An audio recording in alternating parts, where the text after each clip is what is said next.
Famous gynaecologist पवित्रा के सामने Malini modern कपड़े पहनकर बैठी हुई थी। डॉक्टर पवित्रा रिपोर्ट्स देखने लगी। उधर कमरे के बाहर परेशान सासू माँ खड़ी थी। ये शहर की बहुरानी आधा घंटा हो गया अंदर गई है। पता नहीं डॉक्टर मैडम क्या ऐसा जांच कर रही है। ऐसा सोच ही रही थी तभी एक नर्स वहाँ से गुजर के जा रही होती है। शारदा उससे पूछने लगती है, देखिए ना, मेरी शहर की बहुरानी कब से अंदर गई है। वो शहर की बहुरानी लग रही है। इस तरह कहकर वो वहाँ से चली जाती है। शारदा बिना कुछ कहे वहीं पे खड़ी के खड़ी रह जाती है।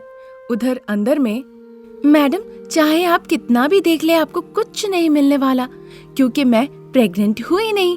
मैंने तो सासू माँ को झूठ बोला था और यहाँ ले आई उन्हें। अगर ऐसा है तो सारा सच खुद ही बता दो। वो तो संभव नहीं है, पर मैंने जो झूठ बोला है उसे आपको सच करना है। मालिनी, तुम्हें पता भी है तुम क्या कह रही हो। तुम पागल हो गई हो। जाओ और जाके अपनी सासू माँ को भेजो।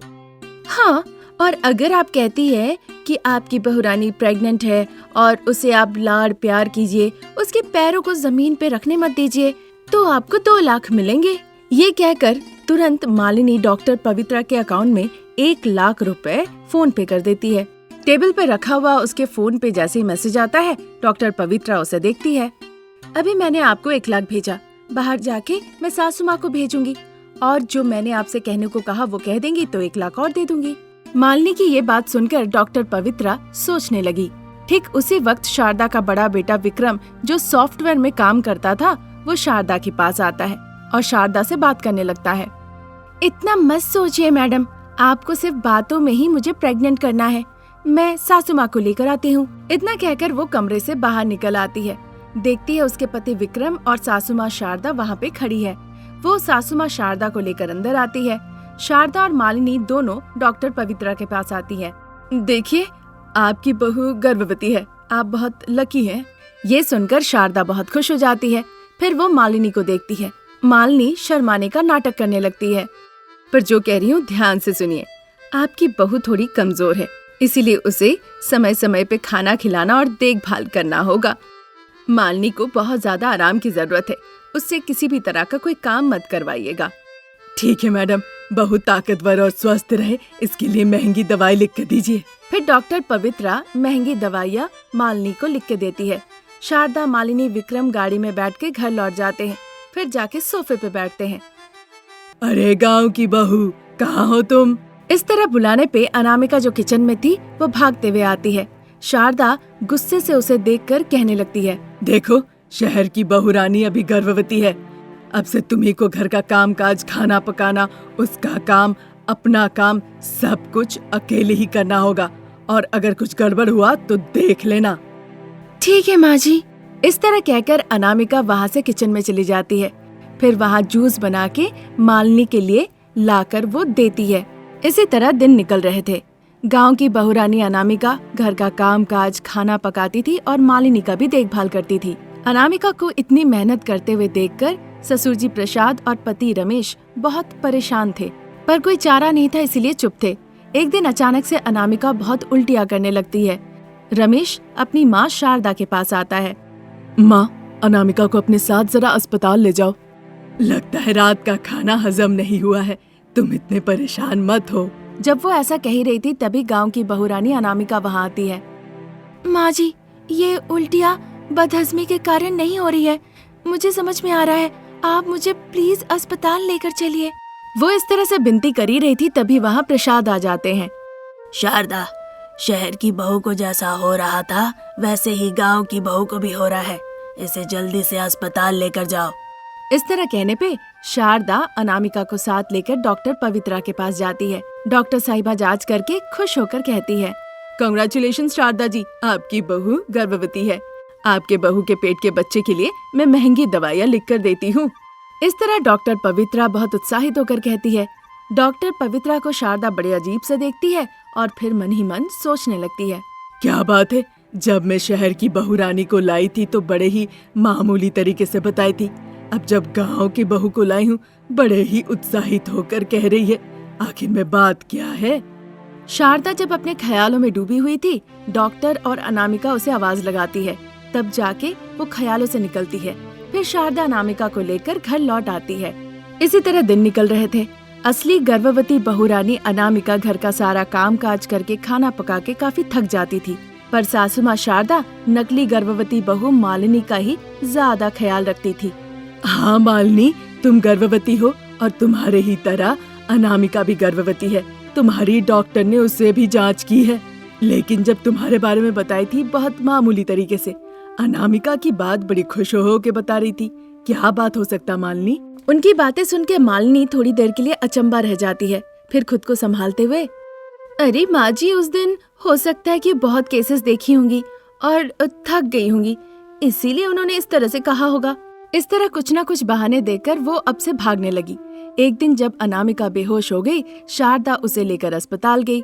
डॉक्टर पवित्रा ने उसकी जांच की और कहने लगी, इनके पेट में 2 जुड़वा बच्चा है, इनका बहुत अच्छे से ध्यान रखना होगा। फिर अस्पताल से शारदा अनामिका को लेकर घर आती है। मालिनी को जूस देती है। मालिनी ड्रेसिंग टेबल के सामने खड़ी होकर वहीं पे लिपस्टिक लगा रही होती है। तभी शारदा की नजर मालिनी के पेट पे जाती है। उसके पेट में उसे कोई फर्क नहीं नजर आता। दूसरी तरफ अनामिका का पेट बड़ा हो चुका था। शारदा समझ जाती है कि मालिनी झूठ कह रही थी। वो सीधा डॉक्टर पवित्रा के पास जाकर पूछती है, हाँ शारदा जी, आपकी शहर की बहू कामचोर है, इसलिए गर्भवती कहकर वो आपके साथ नाटक कर रही है। कहने के लिए उसने पैसे दिए थे, लेकिन अनामिका असली गर्भवती है, उसके पेट में जुड़वा बच्चे हैं। फिर गुस्से से शारदा घर लौट आती है। मालिनी पे उसे बड़ा गुस्सा था। वो गांव की बहू अनामिका के पास उसे खींच कर ले आती है। अब चूंकि तुम गर्भवती होने का नाटक कर रही थी, अब से तुम घर का सारा काम काज खाना पकाना करोगी और मैं अनामिका का देखभाल क्या करूंगी। इस तरह कह के वो गांव की बहू अनामिका का बहुत अच्छे से देखभाल करने लगती है और शहर की बहू घर का सारा काम काज करने लगती है। रमेश शहर में एक सॉफ्टवेयर इंजीनियर के तौर पे काम करता था, इसीलिए उसने अनामिका नाम की एक गांव की लड़की से शादी करता है। शादी के 8 महीने हो चुके थे। अनामिका अपने ससुराल वाले शारदा प्रसाद पति को अच्छे से समझती थी और उन्हीं के अनुसार चला करती थी, जिस वजह से किसी को कोई परेशानी नहीं थी और वो खुशी खुशी अपना पारिवारिक जीवन व्यतीत कर रही थी। एक दिन अनामिका की माँ वंजा अपनी बेटी को दशहरा में अपने घर ले जाने के लिए वहाँ आती है। कैसी है भाभी? भाई साहब, आप कैसे हैं? ठीक हूँ। मैं भी ठीक हूँ भाभी, अभी अभी आए हैं। भाई साहब कैसे हैं? वो ठीक है, पर अनामिका कहीं नहीं दिख रही। बेटी को देखने के लिए उत्सुक है ना? अनामिका, अनामिका, देखो कौन आया है। किचन में खाना पका रही अनामिका हाथ में कलछुल लेके सीधा हॉल में आ जाती है। अपनी माँ को देखते ही अनामिका का चेहरा मानो की खुशी से खिल उठता है। वनजा भी अपनी बेटी को देखने के लिए बहुत उत्सुक थी। फिर जैसे वो अपनी बेटी को देखती है, उसका चेहरा मानो कमल जैसा खिल उठता है। शारदा ये चीज गौर करती है। सास चाहे कितनी भी भली हो, पर माँ के स्नेह के आगे मानो सब फीका है। इस तरफ ये सोचती है, उधर माँ बेटी खुशी से एक दूसरे को गले लगा रही होती है। शारदा जाके अनामिका के हाथ से कलछुल ले लेती है। कितनी दूर से तुम्हारी माँ चलकर यहाँ तक आई है तुम्हें देखने के लिए। जाओ उन्हें घर के अंदर ले जाओ, आराम से बैठ के बातें करो। जाओ अनामिका, अपने कमरे में उन्हें लेकर जाओ। अरे ये क्या, तुम सास बहू बातों से ही मेरी बहन का पेट भरने वाली हो क्या? या फिर कुछ चाय नाश्ता भी लाओगी? अपनी बेटी को देखकर ही आपकी बहन का पेट भर गया है, अब चाय कैसे पिएगी और खाना कहाँ खाएंगी? इतना कह के शारदा वहाँ से किचन में चली जाती है। वनजा और अनामिका अपने कमरे में जाती है और बातचीत करने लगती है।